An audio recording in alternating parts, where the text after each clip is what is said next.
제가 나이를 많이 먹진 않았지만 쭉 돌아온 삶을 이렇게 돌이켜 보면 우리의 삶은 선택의 연속이었던 것 같습니다. 아주 사소한 것부터 중요한 것까지. 먼저 하루에 잠에서 깨어나면 무엇을 먹을까? 아침에는 무엇을 먹고, 점심에는 무엇을 먹고, 저녁에는 무엇을 먹을까? 이렇게 고민을 하게 되죠. 또 외출할 때는 무슨 옷을 입고 무슨 신발을 신을까 고민을 하게 되고 선택을 하게 됩니다. 또 어느 정도 나이가 차면 자신의 미래를 위해서 직업을 또 고민하게 됩니다. 이렇듯 사람의 삶은 일상의 사소함부터 미래의 나를 위한 선택까지 우리의 삶은 선택의 연속이 됩니다. 그런데 그 선택이 얼핏 보기엔 사소할지라도 우리 삶에 지대한 영향을 끼치게 됩니다. 우리가 지금 먹는 것은 나의 건강에 영향을 미치게 되고, 내가 또 어떤 신발을 신고 어떤 옷을 입느냐에 따라서 나의 이미지에 영향을 줍니다. 또 내가 어떤 직업을 선택하느냐에 따라서 나의 경제적인 여건을 결정하게 되는 겁니다. 이렇기 때문에 우리는 하나하나의 선택을 굉장히 신중하게 해야 됩니다. 고민도 많이 하고. 그런데 우리가 이러한 선택을 할 때 우리가 주도적으로 선택을 하는 것 같지만 이러한 선택에 영향을 끼치는 것들이 있습니다. 첫 번째가 뭐냐? 다수의 의견. 좀 뭐한 말을 하면 군중심리. 심리학에서는 그런 실험이 있죠. 과연 어떤 한 사람이 어떤 일을 결정함에 있어서 주위의 영향을 얼마나 많이 받나 그런 선택을 합니다. 그런 실험을 하게 되죠. 역사적으로 그러한 것들을 잘 증명해주는 하나의 고사가 있습니다. 여러분 진시황제 잘 아시죠? 중국의 최초의 통일왕자 왕조를 세웠던 진시황제가 자신이 통일했던 그 중국을 쭉 돌아보다가 이걸 순행이라고 하는데 어느 곳에 가다가 병이 들어 죽습니다. 근데 이 순행에 동참했던 아주 중요한 세 사람이 있었습니다. 호해라고 하는 아들과 조보라고 하는 환관, 그리고 승상 이사. 승상은 요즘으로 따지면 국무총리가 되는 거죠.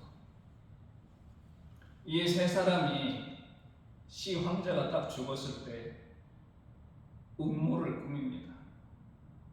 이 호해는 원래 태자가 아니었어요.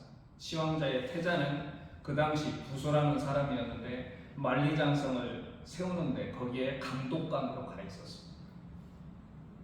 이 만리장성을 쌓는데 감독했던 사람이 누구냐면 몽염이라는 장군이었는데 그 당시 진나라의 주력 모든 군사력의 핵심이 이 몽염이라고 하는 장군 휘하에 있었습니다. 그 수가 무려 30만이었어요. 그런데 이 시황제가 죽고 나자 이 황관, 조보, 승상, 이사가 음모를 꾸밉니다. 부소와 몽염을 죽이고 호해를 황제로 만들자. 결국은 이 음모가 성공을 해서 원래는 황제의 자격이 없던 사람이 황제에 오르게 됩니다. 진나라 2대 황제로.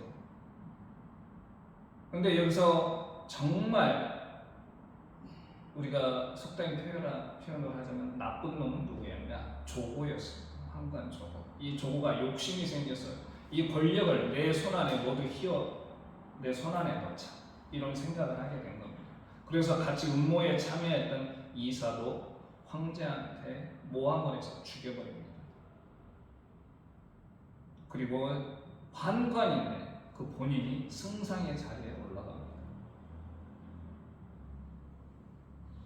온 조정이 조고의 손아귀에 다 들어가게 된 겁니다. 그래서 하루는 이 조고가 자기의 권력이 어느 정도 되는지 시험하기 위해서 사슴 한 마리를 끌고 와서 황제한테 뭐라고 하냐면, 폐하, 이것은 말입니다, 이렇게 얘기를 합니다.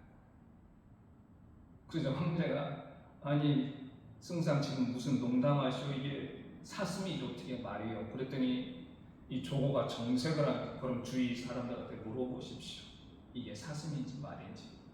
그러자 주위에 있는 사람들이 조고의 권력이 두렵기도 했었기 때문에 어떤 사람은 말은 안 했지만 대부분 그걸 말이라고 얘기를 합니다. 얘도 자기가 분명히 보기엔 사슴인데 그걸 말이라고 인정을 하게 되죠.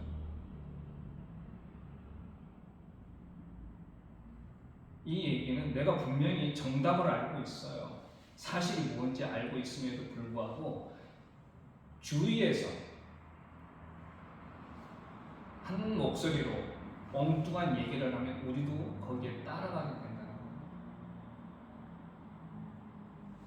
군중심리라는 게 그런 거잖아요. 내가 분명히 저기에 잘못된 줄 알면서도 주위에서 다른 목소리를 내면 나도 거기에 따라가는 거예요. 우리의 선택이 그럴 경우가 굉장히 많아요. 성서에도 그런 인물이 하나 있죠. 빌라도. 빌라도도 예수께서 죄가 없다는 걸 분명히 알고 있었어요. 그런데 그는 다른 선택을 하게 되죠. 예수를 죽이는 선택을 하게 됩니다. 왜? 수많은 그 무리들이 예수를 죽여라, 예수를 죽여라 그 외침에 그냥 그들의 얘기를 들어주게 되는 거죠. 대신에 성경에는 강도라고 나와 있지만 민족 독립 투사인 로마 제국 입장에서 보면 반란군의 두목이었던 바라바를 놓아주는 선택을 하게 됩니다. 그의 이 선택 하나로 인해서 2000년이 흐른 지금까지도 매 주일 교회에서 예배 드릴 때마다 빌라도는 예수의 살인자라는 오명을 뒤집어 쓰고 있습니다. 그렇죠? 그 한 선택으로 인해서. 그래서 우리는 어떻게 해야 되느냐? 첫째, 이런 주위에 그런 목소리에 자신의 어떤 의견을 버리지 않으려면 먼저 분별할 수 있는, 판별할 수 있는 진리와 거짓, 사실을 분별할 수 있는 눈이 있어야 되고, 그런 눈만 있어서 되겠습니까? 노라고 말할 수 있는 용기가 필요한 겁니다. 예스면 예스, 노면 노. 예전에 그런 CF가 있었죠. 남들이 다 예스 할 때 나는 노라고 한다. 그런 CF가 있었던 것 같아요. 내 선택이 올바르다면, 그게 사실에 부합하다고 한다면 그걸 표현할 수 있는, 그걸 선택할 수 있는 용기가 우리한테는 필요합니다. 내가 전하는 복음이 참 진리라고 한다면 주위에서 여러 가지 예를 들어서 너의 복음이 거짓된 거다, 너의 복음은 사실이 아니다 라고 얘기할지라도 나는 당당히 그거를 거부하고 전할 수 있는 용기가 필요한 겁니다. 두 번째로는 이데올로기라고 하니까 굉장히 좀 어려운 것 같은데, 이 이데올로기라는 말은 18세기 말 프랑스에서 처음 시작이 됐습니다. 하나의 학문적인 분야로서 시작이 됐는데 요즘에 와서는 여러 가지 의미로 정의를 내리고 있지만, 제가 생각하는 이데올로기란 뭐냐? 내가 어떠한 삶을 살 것인가, 그 삶의 방향을 전해준, 결정하는 데 영향을 미치는 그런 신념, 그런 생각, 그게 바로 이데올로기죠.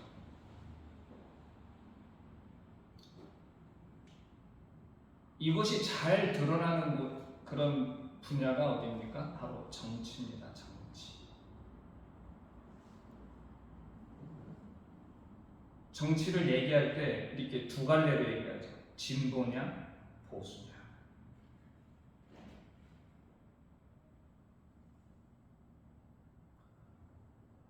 진보는 어떤 겁니까? 예를 들자면 도로가 있습니다.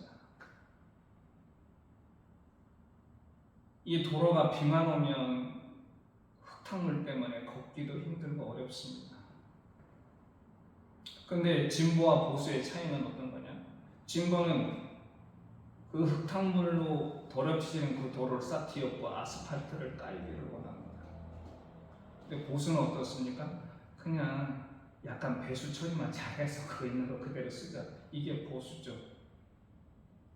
즉 변화와 개혁을 원하는 성향을 가지고 있으면 진보고, 안정과 현재의 질서, 지금까지 왔던 그런 것들을 그대로 유지하고 싶으면 그게 바로 보수죠.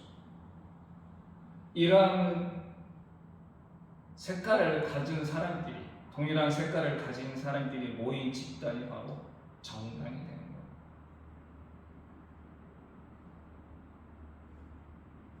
근데 요즘 우리나라 이런 사회적 어떤 현상 속에 극우라는 말이 자꾸 등장을 하죠. 그들이 하는 행동을 보면 굉장히 폭력적이고 파괴적입니다. 그리고 그 사람들의 특징은 뭐냐? 남의 말에 귀를 기울이지 않아요. 왜냐하면 내 스스로 내가 내린 결정이 완전하다고 생각을 하기 때문에. 그런데 우리가 살다 보면 사람은 어느 딱 하나로 100% 규정 지을 수가 없습니다. 진보적인 성향도 갖고 있고 보수적인 성향도 갖고 있어요. 종교도 마찬가지예요. 신앙도 마찬가지입니다. 신앙에도 진보도 있고 보수도 있습니다. 근데 신앙 생활을 하다 보면 그 사람이 진보냐 보수냐 드러나는 건 뭡니까? 그 사람이 신앙을 보면 알아요. 근데 어떤 사람도 완벽한 진보, 완벽한 보수는 없습니다. 신앙에서도 그런데 하물며 우리의 일상 삶 속에서 하나의 딱 어떤 성향으로 그 사람을 규정 지을 수가 없다는 거죠. 그렇죠, 목사님? 제가 심리학 전공자가 아니라서 함부로 결정 내리기는 어렵지만 제가 살아온 경험에 의하면 우리나라 태극기 가운데에 태극 문양이 있는데 사람의 마음은 그렇다는 겁니다. 하나의 완전한 붉은색도 아니요 완전한 파란색도 아니고 그 둘이 이렇게 섞여 있는 그런 삶을 우리는 살고 있는 겁니다. 그러기에 나는 진보다 나는 보수다 다투지 말고 먼저 내가 인간의 불완전함을 인정하고 내 안에 다양성이 존재한다는 걸 인정을 한다면 굳이 진보와 보수가 싸울 필요가 있겠습니까?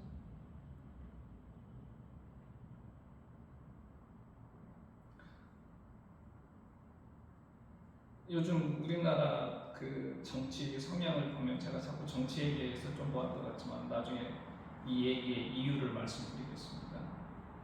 어느 한 정당은 되도록이면 통합하려고 하는 그런 방향으로 나가가 있고 어느 한 정당은 자꾸 극우 쪽으로 기울어지고 있습니다.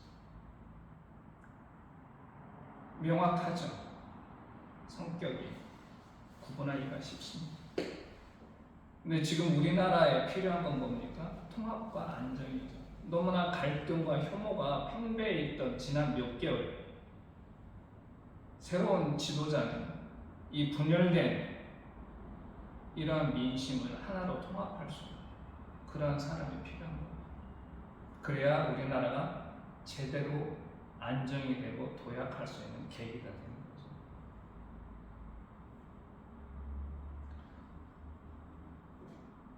내가 선택하는 데 영향을 주는 또 하나는 뭐냐? 이해관계. 즉 내가 이거를 선택함으로써 나한테 유리하냐 불리하냐 혹은 나한테 이득이냐 손해냐 내가 이 선택을 함으로써 우리 조직이한테 이게 좋은 거냐 나쁘냐, 이런 이해관계에 따라서 우리가 선택을 하는 경향이 있다는 거죠. 그런데 이런 이해관계에 의해서 선택을 하게 되면 그 선택을 함에 있어서 그 범위의 폭이 굉장히 좁아집니다. 이건 무슨 얘기냐? 내가 선택을 함으로써 미치는 영향, 그런 것들을 굉장히 협소하게, 굉장히 작게 잡아요. 우리는 역사적으로 그런 사람들을 많이 보죠. 그게 누굽니까? 바로 그런 사람들이 친일파예요. 그들은 자신들이 내린 결정이 국가, 민족의 미래에 대해서 어떤 영향을 끼치는지 전혀 고려를 안 하고 자신들의 어떤 안위와 부귀 영화만을 생각했던 겁니다. 이러한 사람들을 우리는 최근에 또 보게 됩니다.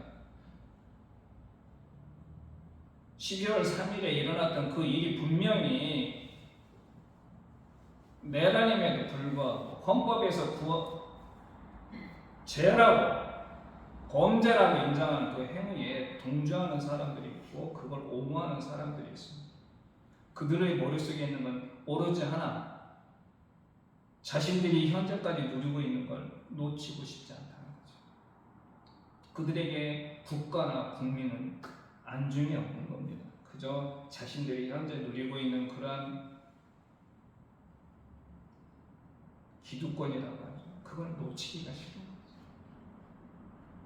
우리는 지난 몇 개월 동안 그걸 아주 뼈저리게 경험을 하고 있습니다. 그러기에 우리의 선택이 굉장히 중요한 겁니다. 그리고 또 한 가지는 선택의 무게. 제가 좀 전에 얘기했지만 무게라고 하는 건 그 선택함으로써 끼칠 영향력. 내가 일상에서 사소하게 무엇을 입을까, 무엇을 먹을까, 이러한 선택이 아니에요. 내가 하고 있는 그러한 선택이 어떠한 영향을 미칠까? 나뿐만 아니라 내 가정에, 내가 소속되어 있는 사회에, 크게는 국가에 어떤 영향을 미칠 것인가? 그거에 따라서 우리의 선택이 달라질 수가 있습니다. 일반 서민들이 하는 선택과 공인들, 요즘은 셀럽이라고 하더군요. 예전엔 오피니언 리더라고 했습니다. 말 한마디, 행동 하나하나가 우리와 같은 일반 서민들이 하는 것과 그런 셀럽들이 하는 것들은 굉장한 차이가 있습니다.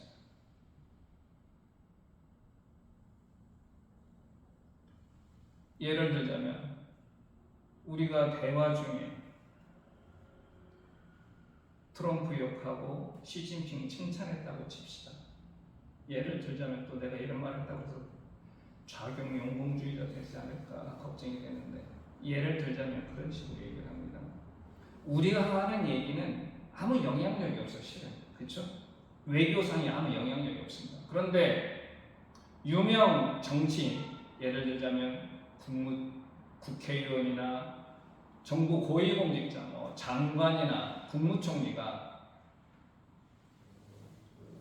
기자들과 만나서 혹은 다른 사람들과 만나서 그가 지금 제가 예를 들어서 트럼프 욕하고 시진핑 옹호했다, 칭찬했다, 그러면 그 파장이 굉장히 달라지는 거죠.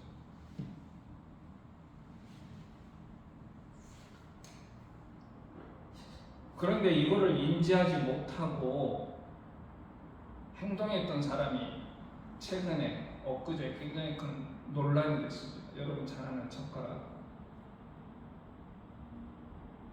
그 사람은 자기가 대통령 후보로 나왔는데도 자기가 내뱉는 말에 그 무게를 깨닫지 못해요. 그게 어떤 영향을 끼치는지.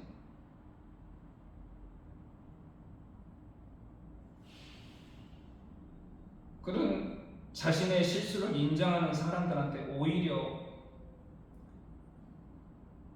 고소 고발한다는 등 오히려 화를 냅니다.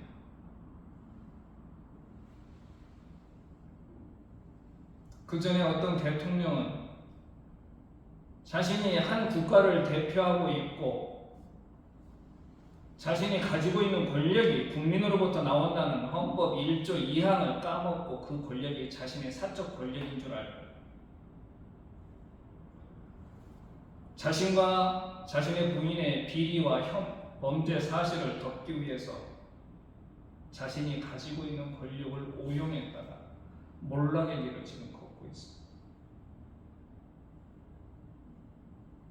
이유는 뭐냐?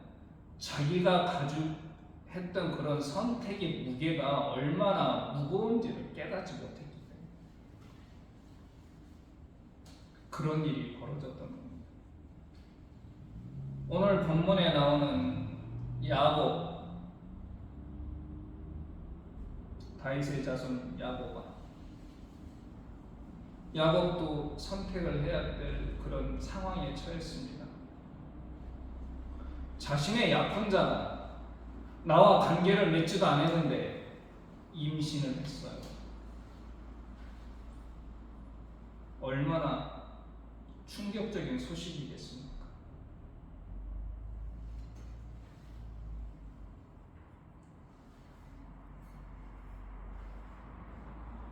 근데 여기 본문에 보니까 뭐라고 얘기되어 있냐면 요셉은 의로운 사람이라 가만히 끊으려고 했다. 관계를. 여기서 중요한 건 요셉이 의로운 사람이었다는 거예요. 그리고 마태복음 기자는 그의 선택을 의로운 선택이라고 지금 얘기를 하고 있어요. 그러면 요셉이 의롭다는 그 의가 어떠한 의냐? 바리새파들이 얘기하는 율법을 문자 그대로 철저히 지키는 그런 율법주의적인 의는 아니라는 거예요. 예수께서 어느 날 하루는 바리새파 출신의 율법사들과 대화를 나누게 되는 그런 시간이 있었습니다. 그때 바리새파 율법사가 예수를 테스트하기 위해서 질문을 하죠. 랍비여, 가장 큰 계명이 무엇입니까? 이렇게 질문을 하게 됩니다. 그때 예수께서 뭐라고 말씀하십니까? 본문 그대로 제가 얘기할게요. 내 마음을 다하고 목숨을 다하고 뜻을 다하여 주 너의 하나님 여호와를 사랑하라 하셨으니 이것이 크고 첫째 되는 계명이요 신명기 6장 5절의 말씀을 인용을 하십니다. 두 번째는 내 이웃을 내 자신과 같이 사랑하라 레위기 19장 18절에 나온 말씀을 인용하시면서 끝에다 이 말씀을 덧붙이십니다. 이 두 계명이 온 율법과 선지자의 강령이다.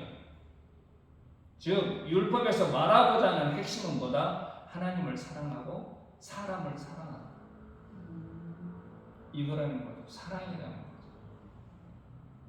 요셉을 의롭다고 얘기한 마태복음의 기자의 생각은 바로 이거였습니다. 그는 율법의 본질을 실천한 사람이었기 때문에, 즉 뭐를? 사랑을 실천한 사람이었기 때문에 의롭다고 지금 요셉을 얘기하는 거예요.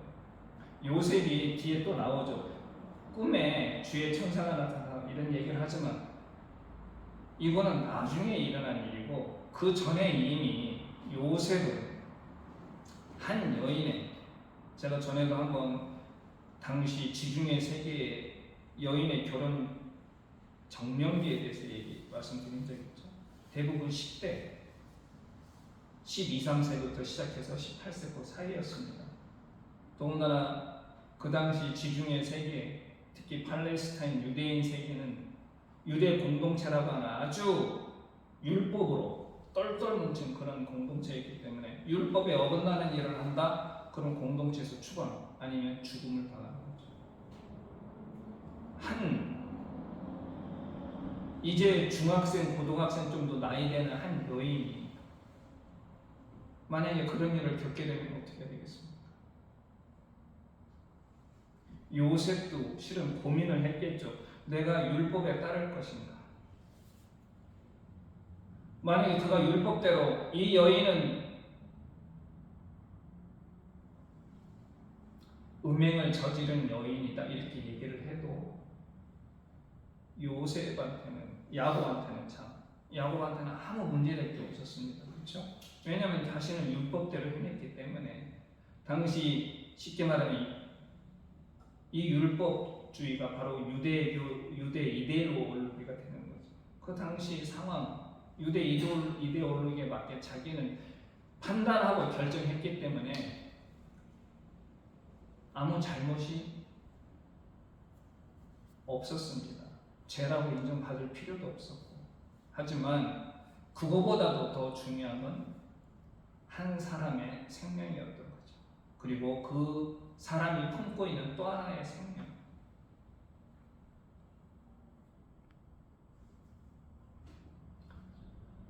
요셉의 이 의로운 선택이 결국에는 어떤 결과를 가져왔습니까? 인류의 구원을 가져온 겁니다.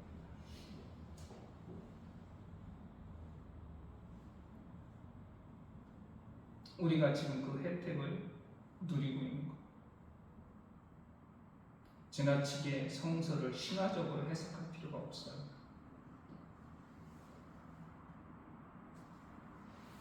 그러기에 우리 그리스도인의 선택도 어떠해야 됩니까? 요셉이 그런 길을 제시를 해주는 거죠. 우리의 선택은 한 개인의 선택이 될 수가 없습니다. 왜냐하면 베드로전서 2장 9절에 우리 그리스도인의 정체성에 대해서 얘기를 합니다. 너희는 택하신 족속이요 왕같은 제사장들이요 거룩한 나라요 그의 소유가 된 백성이니 이는 너희를 어두운 데서 불러내 그의 기이한 빛에 들어가게 하시니에 아름다운 덕을 선포하게 하려 하십니다. 즉 우리는 하나님의 제사장이고 하나님한테 선택받은 사람이고 무엇을 위해서? 복음을 전하기 위해서. 그 복음의 핵심이 뭡니까? 하나님 나라가 이 땅에 도래했다. 하나님의 통치가 시작됐다. 즉 하나님은 어떤 식으로 이 땅을 통치하십니까? 정의와 공의로 통치하신다. 이게 핵심인 거예요. 그리고 예수께서 공생의 3년 동안 우리한테 보여주신 것, 그 핵심이 뭐냐? 하나님의 통치를 하나로 얘기하자면 공공성이죠. 이걸 몸소 예수께서 가르치시고 보여주셨던 겁니다. 내 한 사람의, 나 하나의, 혹은 내 가정의 그런 행복과 번영이 아니라 내가 몸담고 있는 사회, 내가 몸담고 있는 국가, 그 안에 있는 모든 사람들이 어떻게 하면 행복하고 안정된 삶을 누릴 수 있을까? 우리의 선택은 바로 여기에 초점이 맞춰져야 된다는 거예요. 이게 바로 공공성입니다.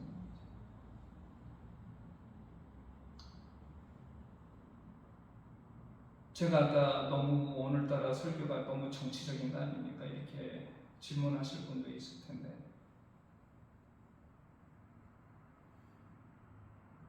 내가 저 무인도에 살고 혼자서 거기다 예배당 짓고 했으면 아무 상관이 없겠죠. 아리스토텔레스는 자기 저서 정치학에서 인간은 본래 정치적 동물이라고 얘기를 했습니다. 즉 우리가 살고 있는 세상이 안정되고 번영의 길로 가려면 뭐가 안정이 돼야 돼요? 정치가 안정이 될 수밖에 없습니다. 우리의 모든 삶의 모든 영역이 정치로 인해서 결정이 되는 거예요.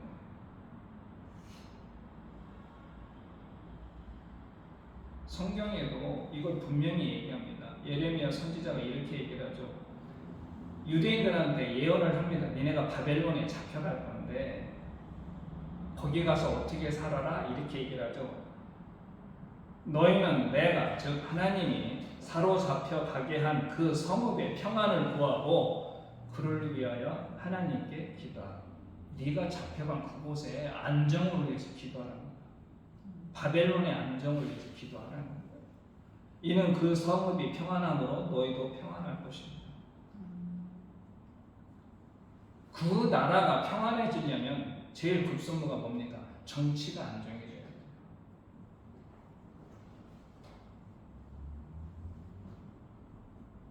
그걸 실례로 들자면 우리나라 이번에 사전 투표가 시작이 됐을 때 코스피 지수가 올라갔다는 이게 뭘 의미하는 겁니까? 사람들이 기대를 하는 거죠. 정치적 안정을. 그 정치적 안정이 그대로 경제에 우리 생활 곳곳에 그대로 영향을 미치는 거예요. 우리는 그리스도인은 누구보다도 우리가 하나님의 나라의 백성으로 살고자 하면 그리고 하나님 나라의 그 복음을 이 세상에 전파하고자 한다면 누구보다 정치에 관심을 가질 수밖에 없어요. 정의와 공의 이 뜻을 성취하기 위해서 우리가 폭력적이 되라는 말이 아닙니다. 우리가 불의를 봤을 때 우리가 불법을 저지르는 그런 사건 현장에 있을 때 과감히 외칠 수 있는 용기 그게 우리한테 필요한 거죠. 이제 6월 3일에 본 선거가 시작이 되는데 제가 오늘 드리는 이 말씀이 핵심이 뭔지 잘 아실 줄로 믿습니다. 내 개인의 선택, 일상생활 속에서 별 볼 일 없는 아무 사회에 영향력 없는 그런 선택이 될 수도 있지만 선거는 다릅니다. 헌법 1조 2항이 뭔가요? 대한민국의 주권은 국민한테 있고 모든 권력은 국민으로부터 나온다.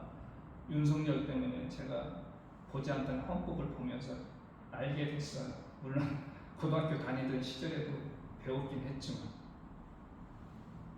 이 나라의 주권은 누구한테 있습니까? 저와 여러분 각자한테 있는 거예요. 내 주인의 권리를 행사를 하려면 아내가 그런 얘기 하더군요. 삼성그룹 회장도 한 표, 저도 한 표, 여러분도 한 표. 다 같이 평등하게 한 표의 권리를 행사할 수 있습니다. 그게 권리예요. 권리는 행사하지 않으면 우리가 아무 얘기도 할 수가 없는 겁니다. 거기에 책임을 질 수가 없어요. 아무쪼록 요즘 우리 기도도 아까 사모님도 그런 기도를 하셨지만 이 나라가 좀 더 안정이 되고 사회에 지금 팽배해 있는 갈등과 혐오, 분열이 사라지기를 원한다면 좀 더 그러한 일에 적합한 지도자, 그러한 비전을 갖고 있는 지도자, 그러한 사람을 우리는 뽑아야 되고 그게 바로 우리의 권리이자 의무인 겁니다. 저는 그 선택을 함에 있어서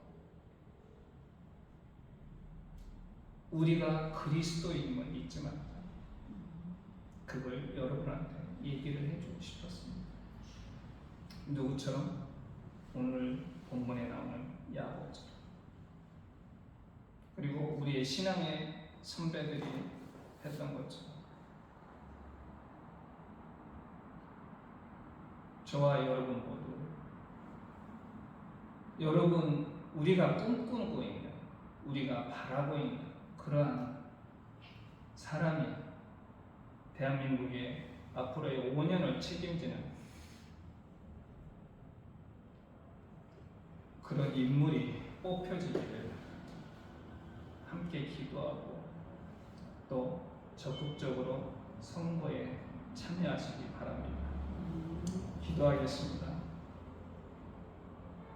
하나님 감사합니다. 오늘도 주님이 마련하신 초소에서 저희가 주께 예배하고 함께 말씀을 나눴습니다. 우리는 지난 몇 개월 동안 너무나 많은 혼란과 불안 속에 살았습니다. 이제 그 모든 걸 잠재울 선거가 곧 있으면 마무리됩니다.